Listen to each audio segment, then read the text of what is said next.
Hello everyone, welcome to Classes with Poonam. We are doing chapter number 2 of class 9th NCERT English book Beehive. The name of this chapter is The Sound of Music. This chapter has two parts. In first part we read about a famous percussionist Evelyn Glennie. And second part also we have started, and this part is about a great Shehnai player Bismillah Khan. Some things related to this part we have already done. So firstly we'll recall the things which we have already done. So let's start. Emperor Aurangzeb ने अपने royal palace में बजने वाले एक musical instrument जिसका name था पुंगी, उसके ऊपर पूरी तरह से बैन लगा दिया था। उसके ऊपर बैन लगाने का रीज़न ये था कि पुंगी की जो साउंड थी वो बहुत ही श्रिल और अनप्लीजेंट साउंड थी। बट जब उसके ऊपर बैन लगा तो कुछ लोगों का मानना था कि वन डे इसको जो है रिवाइव जरूर किया जाएगा। रिवाइव मीन्स उसके अंदर कुछ इम्प्रूवमेंट करना। एक बार्बर जो कि प्रोफेशनल म्यूजिशियंस की फैमिली से रिलेट करता था, उसने उसके अंदर इम्प्रूवमेंट करने की सोची। उसने जो है एक नेचुरल होलो पाइप ली। नेचुरल होलो पाइप मीन्स ऐसी पाइप्स जिनके अंदर नेचुरल होल्स होता है, लाइक बांस की जो लकड़ी होती है, लाइक दैट। ओके, सो उसने एक नेचुरल होलो पाइप ली। इस होलो पाइप के ऊपर जो है उसने 7 होल्स बनाए। देन उसने उसको जो है प्ले किया। जब वो उसको प्ले कर रहा था तो इन होल्स को, किसी होल को वो क्लोज कर रहा था, देन किसी को ओपन कर रहा था, तो क्लोज और ओपन करते हुए उसने जो है इसको प्ले किया। और प्ले करने के बाद उसकी जो साउंड निकली that was very soft and melodious sound. और फिर वो जो है इस म्यूजिकल इंस्ट्रूमेंट को लेकर शाह यानी कि राजा के पास गया। शाह के चैम्बर में जो है उसको बजाया। क्योंकि ये इंस्ट्रूमेंट पुंगी से बिल्कुल डिफर था तो इसको एक नया नेम दिया जाना था। तो किस बेस पर उसको नया नेम दिया गया? क्योंकि ये पहली बार शाह के चैम्बर में बजाया गया था और एक नाई के द्वारा बजाया गया था। तो शाह का श लेकर और नाई, शहनाई, तो इस तरह से इस म्यूजिकल इंस्ट्रूमेंट का नेम रखा गया shehnai. After that we read about और बिस्मिल्लाह खां। बिस्मिल्लाह खां जी का बर्थ जो है 21 मार्च 1916 को बिहार में हुआ था। वो म्यूजिशियंस की फैमिली से बिलोंग करते थे। उनके दादाजी रसूल बख्श खान वो भोजपुर किंग के कोर्ट में शहनाई प्ले करते थे। उनके फादर पैगंबर बख्श वो भी जो है शहनाई प्लेयर थे। एंड दूसरे जो उनके paternal ancestors means ancestors of the father, उनके फादर के जितने भी पूर्वज थे वो सभी जो है म्यूजिशियंस थे। बचपन से ही वो म्यूजिक को सुनते आ रहे थे, तो म्यूजिक से वो बहुत ही ज़्यादा फैसिनेटेड थे, अट्रैक्टेड थे। जब वो 5 ईयर्स के थे वो क्या करते थे, जो बिहार के डुमराव एस्टेट का जो टेम्पल था उसके पास गिल्ली डंडा खेला करते थे। गिल्ली डंडा अपना गेम खत्म करने के बाद वो जो है वहाँ के जो टेम्पल था, बिहारी जी का जो टेम्पल था, वहाँ पर भोजपुरी चैत्य गाते थे। चैत्य के एंड में वहाँ के लोकल महाराजा के द्वारा उनको प्राइज दिया जाता था एक लड्डू जिसका वेट होता था 1.25 किलोग्राम। ओके, आफ्टर दैट वो बचपन से ही म्यूज़िक से फैसिनेटेड थे। तो एक बार जब वो 3 ईयर्स के थे अपने मैटरनल अंकल यानी कि मामा जी के घर जाते हैं अपनी मदर के साथ। वहाँ पर वो अपने मामा जी को शहनाई बजाते हुए सुनते हैं, तो वहाँ पर वो बहुत ज़्यादा उससे फैसिनेटेड होते हैं। देन अपने पैटर्नल घर वापस आने के बाद वो अपने अंकल अली बख्श के साथ विष्णु टेम्पल, बनारस के विष्णु टेम्पल में जाते हैं। वहाँ पर वो शहनाई बजाने का काम किया करते थे। मीन्स एज अ प्रोफेशन वो वहाँ पर, एज अ प्रोफेशनल वो वहाँ पर शहनाई को प्ले किया करते थे। अली बख्श जो है शहनाई को प्ले करते रहते और बिस्मिल्लाह का घंटों तक जो है उसको सुनते रहते थे बिना उससे बोर हुए। लाइक जब हम कंटिन्यूटी में किसी काम को करते हैं तो sometime we get bored of that work, but ऐसा बिस्मिल्लाह खां के साथ बिल्कुल भी नहीं था। वो घंटों तक जो है शहनाई को सुनते रहते थे। आफ्टर सम टाइम उन्होंने जो है अपने लेसन्स लेना, शहनाई के लेसन्स लेना स्टार्ट कर दिया था और वो जो है पूरा पूरा दिन प्रैक्टिस करते थे। उनके 3 फेवरेट स्पॉट्स थे जहाँ पर वो अकेले रहकर प्रैक्टिस किया करते थे, and that spots were the temples of Balaji, temple of Mangla Maiya and the banks of Ganga river. वहाँ पर बैठकर वो अकेले घंटों तक प्रैक्टिस करते थे। और गंगा रिवर का जो वाटर फ्लो था, means flowing of the water की जो साउंड होती थी, उस साउंड को सुनकर वो बहुत ही ज़्यादा इंस्पायर्ड हुए और इस इंस्पिरेशन के साथ उन्होंने बहुत सारे नए राग्स को इन्वेंट किया। बहुत सारे ऐसे जो पुराने राग्स थे मीन्स जिनके अंदर कुछ इंप्रूवमेंट की नीड थी, उनके अंदर कुछ इंप्रूवमेंट्स किए। और one more thing which he did that, पहले ये कंसिडर किया जाता था कि भाई शहनाई के साथ राग्स को प्ले नहीं किया जाता है, तो बिस्मिल्लाह खां ऐसे पहले पर्सन थे जिन्होंने जो है राग्स को शहनाई के साथ प्ले करना स्टार्ट कर दिया। Okay, at the age of 14 एक बार वो अपने अंकल के साथ इलाहाबाद म्यूजिक कॉन्फ्रेंस में जाते हैं। कॉन्फ्रेंस खत्म होने के बाद एक बहुत ही फेमस म्यूजिशियन उस्ताद फैज़ खान उनकी पीठ को पेट करते हैं और उन्हें कहते हैं कि work hard and you shall make it, hard work करते रहो और एक दिन तुम इसको जो है बहुत अच्छे से, बहुत परफेक्शन के साथ बजाना सीख जाओगे। देन 1938 में लखनऊ में ऑल इंडिया रेडियो की स्टार्टिंग हुई और वहीं से बिस्मिल्लाह खां को अपना पहला और बहुत बड़ा ब्रेक मिला। मीन्स वो जो है ऑल इंडिया रेडियो पर उन्होंने शहनाई को प्ले करना स्टार्ट कर दिया और वो बहुत ही जल्दी लोगों के बीच में फेमस हो गई। रेडियो पर जो है लोग उनको सुनना बहुत ज़्यादा पसंद करते थे। देन 15 अगस्त 1947 को जब हमारी कंट्री को इंडिपेंडेंस मिली तो वो पहले ऐसे इंडियन थे जिन्होंने अपनी शहनाई के साथ पूरे नेशन को ग्रीट किया था, पूरे नेशन को वेलकम किया था और उन्होंने वहाँ पर रेड फोर्ट पर राग काफ़ी को गाया था। राग काफ़ी को उन्होंने अपने पूरे दिल से गाया और इतना अच्छा, मतलब अपना पूरा हार्ट उसके अंदर पौर कर दिया और इतना अच्छा गाया कि वहाँ पर जो भी ऑडियंस थे related to some dignitaries like Jawaharlal Nehru, Mahatma Gandhi ji भी, वो भी उनसे बहुत ही ज़्यादा फैसिनेटेड हुए। लेटर जब जवाहरलाल नेहरू ने अपनी स्पीच दी तो उन्होंने अपनी स्पीच में भी बिस्मिल्लाह खां को मेंशन किया था। Okay, up to here we have done, now will do next part. So let's start. Bismillah Khan has given many memorable performances both in India and abroad. Bismillah Khan ने बहुत सारी मेमोरेबल परफॉर्मेंस दी, सिर्फ India में ही नहीं बल्कि abroad में भी। His first trip abroad was to Afghanistan where king Zahir Shah was so taken in by the maestro that he gifted him priceless Persian carpet and other souvenirs. उनकी जो पहली अब्रॉड की ट्रिप थी दैट वॉज इन अफगानिस्तान में उन्होंने जो है किंग जाहिर शाह के सामने अपनी परफॉर्मेंस दी और उनसे वो इतने ज़्यादा अट्रैक्ट हुए। टेकन इन बाय का मीनिंग होता है अट्रैक्टेड और चार्म्ड। वो इतने ज़्यादा चार्म्ड, इतने ज़्यादा अट्रैक्टेड हुए कि उन्होंने बिस्मिल्लाह खां को एक बहुत ही प्राइसलेस मीन्स बेशकीमती पर्शियन कारपेट गिफ्ट की और उसके साथ साथ दूसरे सोवनियर्स का मीनिंग होता है things given in memory of a place, person और इवेंट। सपोज हम कहीं पर घूमने के लिए जा रहे हैं और हम जो है उस प्लेस से रिलेटेड कुछ सामान लेकर आते हैं ताकि हम जो है हमेशा याद रखें कि भाई हाँ हम उस प्लेस पर घूमने के लिए गए थे और वहाँ से हम ये चीज़ें लेकर आए थे। तो जो वो चीज़ें हम मेमोरी में, किसी भी प्लेस की मेमोरी में लेकर आते हैं दैट आर कॉल्ड सोवनियर्स। तो ऐसे ही बहुत सारे सोवनियर्स किंग जाहिर शाह ने बिस्मिल्लाह खां को दिए। The king of Afghanistan was not the only one to be fascinated with Bismillah's music.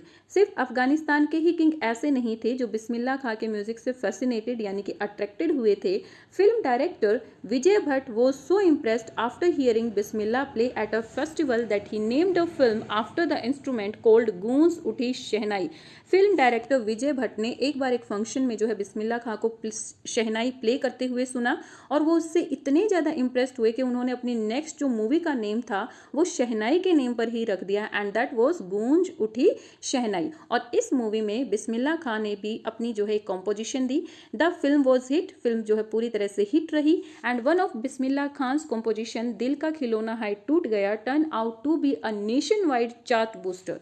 Chart booster का मीनिंग होता है रिकॉर्ड ब्रेकिंग और बिस्मिल्लाह खां की जो कॉम्पोजिशन थी उस मूवी में दैट वाज दिल का खिलौना हाई टूट गया, वो जो है एक नेशन वाइड यानी कि पूरे नेशन में चार्ट बूस्टर यानी कि रिकॉर्ड ब्रेकर रहा। मीन्स पहले जो भी सॉन्ग्स सुने जाते थे, जो फेवरेट सॉन्ग्स थे लोगों के, उन सब का जो है उन्होंने रिकॉर्ड तोड़ दिया। उसके बाद जो है सिर्फ बिस्मिल्लाह खां का जो ये सॉन्ग था दिल का खिलौना हाई टूट गया that was very famous between the during that among the audience. Okay, despite this huge success in the celluloid world, celluloid means जो पुराने टाइम में जिस तरह से फिल्मों को रिप्रेजेंट किया जाता था that is called celluloid. So celluloid world में वो पूरी तरह से फेमस रहे, उनको बहुत ज़्यादा सक्सेस मिली। बट इसके बावजूद Bismillah Khan ventures in film music were limited to 2। लेकिन बिस्मिल्लाह खां ने सिर्फ 2 ही मूवीज़ की, हालांकि वो बहुत ज़्यादा सक्सेस रही इस चीज़ में, लेकिन फिर भी उन्होंने 2 ही मूवी की। इसका रीज़न उन्होंने बताया, but firstly will discuss that the name of that movies. First one is Vijay Bhatt's Goonj Uthi Shehnai and the second one is Vikram Srinivasan's Kannada venture that is Sanaadi Appanna. Okay, अब 2 ही मूवी में उन्होंने क्यों वर्क किया, इसके पीछे वो क्या रीज़न बताते हैं। I just can't come out terms with the artificiality and the glamour of the film world, he says with emphasize. emphasize का मीनिंग होता है किसी चीज़ के ऊपर जोर देकर कहना किसी बात को। तो वो जोर देकर क्या कहते हैं कि जो ये फिल्म वर्ल्ड का जो ग्लैमर है और जो आर्टिफिशियलिटी है, मैं उसके साथ काम नहीं कर सकता, मैं उसके साथ कॉप अप नहीं कर सकता हूँ। ओके, सो इसीलिए उन्होंने सिर्फ 2 ही मूवीज़ में वर्क किया। नेक्स्ट उन्होंने आगे किसी मूवी में वर्क नहीं किया। Awards and recognition came thick and fast. Thick and fast का मीनिंग होता है बहुत जल्दी से बनाना एंड रिकग्निशन मीन्स पहचान, लोगों के बीच में जो है अपनी पहचान बनाना। उनको बहुत सारे अवार्ड्स मिले और उनकी लोगों के बीच में जो पहचान थी वो बहुत ही जल्दी बढ़ती चली गई। Bismillah Khan became the first Indian to be invited the United State of America at the prestigious Lincoln Center Hall। Bismillah Khan पहले ऐसे इंडियन थे जिनको यूनाइटेड स्टेट ऑफ अमेरिका में situated prestigious Lincoln Center hall में उनकी म्यूजिक परफॉर्मेंस के लिए इनवाइट किया गया था। He also took part in the world exposition in Montreal, in the Cannes art festival and in the Osaka trade fair. इसके साथ साथ उन्होंने और भी बहुत सारी म्यूजिकल इंस्ट्रूमेंट में अपने परफॉर्मेंस दिए, वहाँ पर पार्टिसिपेट किया। That was the world exposition in Montreal, Cannes art festival and Osaka trade fair. So well known did he become internationally that an auditorium in Tehran was named after him। वो international level पर इतने ज़्यादा famous हुए कि Tehran country में situated एक auditorium का name उनके ही नेम पर रख दिया गया। And what was the name of that auditorium? तहार मौशिकी उस्ताद बिस्मिल्लाह खां। Nation awards like Padam Shri, Padam Bhushan, Padam Vibhushan were conferred on him। Conferred means given। उनको जो है बहुत सारे नेशनल अवार्ड्स दिए गए like Padma Shri, Padma Bhushan and Padma Vibhushan. In 2001 Ustad Bismillah Khan was awarded India's highest civilian award और 2001 में बिस्मिल्लाह खां को भारत का सबसे जो ऊंचा सिविलियन अवार्ड होता है वो दिया गया and that was Bharat Ratna. With the coveted award resting on his chest and his eyes glittering with rare happiness, he said, "All I would like to say is, teach your children music. This is Hindustan's richest tradition. Even the West is now coming to learn our music." All with the coveted award. Coveted means much desired, क्योंकि ये जो भारत रत्ना जो award है that is much desired, greatly desired award है। Means हर कोई बड़े काम कर कर जो है इसको पाना चाहता है। तो इस ग्रेटली अवार्ड को, ग्रेटली डिजायर्ड अवार्ड को अपनी चेस्ट पर रखे हुए और आंखों में जो है ग्लिटरिंग मीन्स चमक, हैप्पीनेस की चमक लिए हुए वो क्या कहते हैं कि all I would like to say is, मैं सिर्फ एक ही बात कहना चाहता हूँ, that teach your children music. अपने बच्चों को म्यूजिक सिखाओ, अपने बच्चों को म्यूजिक सिखाओ। लाइक हमारे पेरेंट्स नॉर्मली क्या सोचते हैं कि भाई डांस और म्यूजिक ये सारी फालतू की चीज़ें हैं, ये बच्चों को नहीं सिखाना चाहिए। अभी तो सिनेरियो जो है पूरी तरह से चेंज है, बट प्रीवियस टाइम पर यही सोचा जाता था कि ये आर्ट, म्यूजिक, डांस ये सारी फालतू की चीज़ें ये बच्चों को नहीं सिखानी चाहिए। तो बिस्मिल्लाह खां पेरेंट्स से क्या रिक्वेस्ट करते हैं, उन्हें क्या कहते हैं कि अपने बच्चों को म्यूजिक सिखाओ। ये जो है हिंदुस्तान की रिचेस्ट ट्रेडिशन है। इवन वेस्ट से भी लोग जो है अब हमारे म्यूजिक को सीखने के लिए आ रहे हैं। In spite of having travelled all over the world, Bismillah Khan जो है पूरे वर्ल्ड में ट्रैवलिंग करते रहते थे, क्योंकि अपनी म्यूजिकल परफॉर्मेंसेस को देने के लिए वो कंट्री टू कंट्री जो है ट्रैवल करते रहते थे। उन्होंने पूरे वर्ल्ड को ट्रैवल किया है। पूरे वर्ल्ड में ट्रैवल करने के बाद भी Khan sahab, as he is fondly called, Khan sahab जो कि उनको प्यार से कहा जाता था, बुलाया जाता था, मीन्स बिस्मिल्लाह खां को प्यार से खान साहब बुलाया जाता था, is exceedingly fond of Banaras and Dumraon and they remain for him the most wonderful towns of the world. हालांकि पूरे वर्ल्ड में उन्होंने ट्रैवलिंग की, लेकिन वो क्या कहते हैं कि जो वर्ल्ड के सबसे वंडरफुल टाउन्स हैं वो दो ही टाउन्स हैं, one is Banaras and one is Dumraon. Means Banaras और डुमराव उनके लिए वर्ल्ड के सबसे वंडरफुल टाउन्स थे। पूरे वर्ल्ड में वो घूमते थे, हर जगह को वो देखते थे, लेकिन जैसा मतलब जितने अटैच्ड वो बनारस और डुमराव से थे वो किसी चीज़ से नहीं हुए, किसी भी प्लेस से नहीं हुए। A student of his once wanted him to had a shehnai school in USA. एक बार उनका एक स्टूडेंट चाहता था कि वो यूएसए में एक शहनाई स्कूल को हेड करे, यानी कि उसको रन करे, लोगों को वहाँ पर शहनाई बजाना सिखाएं। And the student promised recreate the atmosphere of Banaras by replicating the temples here. And उनके वो जो स्टूडेंट थे वो उनको प्रॉमिस करते हैं कि वो सेम जो बनारस का एटमॉस्फेयर है, यानी कि बनारस से क्यों वो ज़्यादा अटैच थे, क्योंकि वहाँ पर डिफरेंट काइंड के टेम्पल्स थे। उन टेम्पल्स में उनको बहुत ही ज़्यादा काम और क्वाइट लगता था, मीन्स वहाँ पर वो टेम्पल्स में घंटों स्पेंड करते थे। तो उनका वो स्टूडेंट उनसे प्रॉमिस करता है कि जो बनारस के जो टेम्पल्स हैं उनको वो यहाँ पर रेप्लिकेट मीन्स कॉपी, बिल्कुल बनारस के टेम्पल्स की कॉपी यहाँ पर बना देंगे और उनको वैसा ही एटमॉस्फेयर प्रोवाइड करेंगे जैसा बनारस में होता है। But Khan sahab asked him if you would able to transfer river Ganga as well. तो उनका वो जो स्टूडेंट क्या कह रहा है कि भाई मैं बनारस के जैसा, क्योंकि सबको पता था कि वो बनारस से कितने ज़्यादा अटैच्ड हैं, वो कहते हैं कि बनारस के जैसा एटमॉस्फेयर तो तुम मुझे प्रोवाइड कर दोगे, वहाँ के जैसे टेम्पल्स तुम यहाँ पर बना दोगे, बट क्या तुम रिवर गंगा को यहाँ पर ला सकते हो? Later he remember to have said, और इसके बाद जो है उनके स्टूडेंट के पास कोई आंसर ही नहीं था, क्योंकि वो रिवर गंगा से को तो यहाँ पर नहीं ला सकते थे। और रिवर गंगा से भी बिस्मिल्लाह खां बहुत ज़्यादा अटैच थे। वो रिवर गंगा के बैंक पर बैठकर, गंगा के किनारे पर बैठकर उन्होंने बहुत सारे राग्स को इन्वेंट किया, बहुत सारे राग्स के अंदर इम्प्रूवमेंट भी की। तो वो गंगा से भी इतने ही ज़्यादा अटैच थे। तो वो कहते हैं कि क्या तुम रिवर गंगा को भी यहाँ पर ले आओगे, अगर ऐसा कर सकते हो तो I ready to come here. But उनके स्टूडेंट के पास ऐसा कोई जवाब नहीं था। Later he remember to have said, और बाद में वो बनारस, डुमराव और गंगा को याद करते हुए क्या कहते हैं, that is why whenever I am in a foreign country I keep yearning to see Hindustan. और यही वो रीज़न है, जब भी मैं किसी फॉरेन कंट्री में होता हूँ तो मैं हमेशा जो है हिंदुस्तान में जाना चाहता हूँ, क्योंकि वहाँ पर वो किन प्लेसेस से, बनारस, डुमराव और गंगा से इतने ज़्यादा अटैच थे कि जब भी वो किसी फॉरेन कंट्री में होती थी तो उन्हें जो है इन्हीं प्लेसेस की याद आती थी। वाइल इन मुंबई, आगे वो कहते हैं कि अगर मैं अपनी ही कंट्री में होता हूँ और कंट्री के किसी दूसरी सिटी में होता हूँ, लाइक इन मुंबई जैसी सिटीज़ में होता हूँ, तो I think of only Banaras and the Holi Ganga. मैं सिर्फ और सिर्फ बनारस और होली गंगा के बारे में ही सोचता हूँ। मीन्स वो बनारस और गंगा से बहुत ज़्यादा अटैच थे। And while in Banaras I miss the unique मट्ठा ऑफ डुमराव। और वो क्या कहते हैं कि जब भी मैं बनारस में होता हूँ तो मुझे डुमराव की याद आती है, और डुमराव में स्पेशली उनको किसकी याद आती है, मट्ठा की याद आती है। मट्ठा क्या होता है, एक टाइप का बेवरेज होता है, लाइक लस्सी, बटर मिल्क जैसा एक बेवरेज होता है जिसको मीठा भी करके पिया जाता है और उसके अंदर बहुत सारे स्पाइसेस ऐड करके उसको नमकीन भी करके पिया जाता है। तो यहाँ पर बिस्मिल्लाह खां क्या कहना चाहते हैं कि भाई हाँ, जब मैं किसी फॉरेन कंट्री में होता हूँ तो मुझे अपनी कंट्री की याद आती है, जब मैं अपनी कंट्री में होता हूँ तो मुझे बनारस की याद आती है, बनारस में होता हूँ तो मुझे डुमराव की याद आती है। मीन्स वो अपने बर्थ प्लेस से बहुत ज़्यादा अटैच थे और उसको हमेशा वो जो है याद करते रहते थे।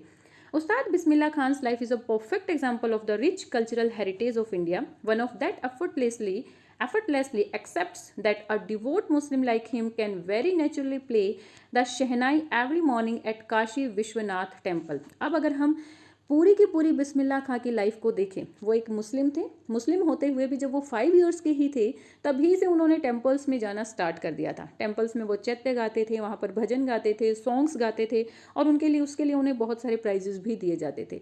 तो अगर हम बिस्मिल्लाह खां की पूरी लाइफ को देखें तो it is a perfect example of the rich cultural heritage of India. हमारी कंट्री का जो रिच और कल्चरल हेरिटेज है उनका वो परफेक्ट एग्जाम्पल है।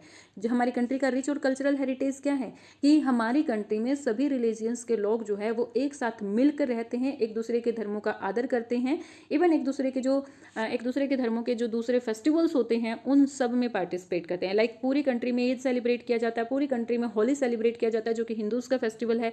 ईद जो कि मुस्लिम्स का फेस्टिवल है वो भी पूरी कंट्री में सेलिब्रेट किया जाता है। लाइक क्रिश्चियंस का गुड फ्राइडे जो क्रिश्चियंस का फेस्टिवल है, या फिर ईस्टर है, वो भी पूरी कंट्री में सेलिब्रेट किया जाता है। मीन्स हमारी कंट्री में सभी धर्मों के लोग एक साथ मिलकर रहते हैं और एक दूसरे के धर्मों का आदर करते हैं। तो उन्हीं का एक परफेक्ट एग्जाम्पल खान साहब की पूरी लाइफ है।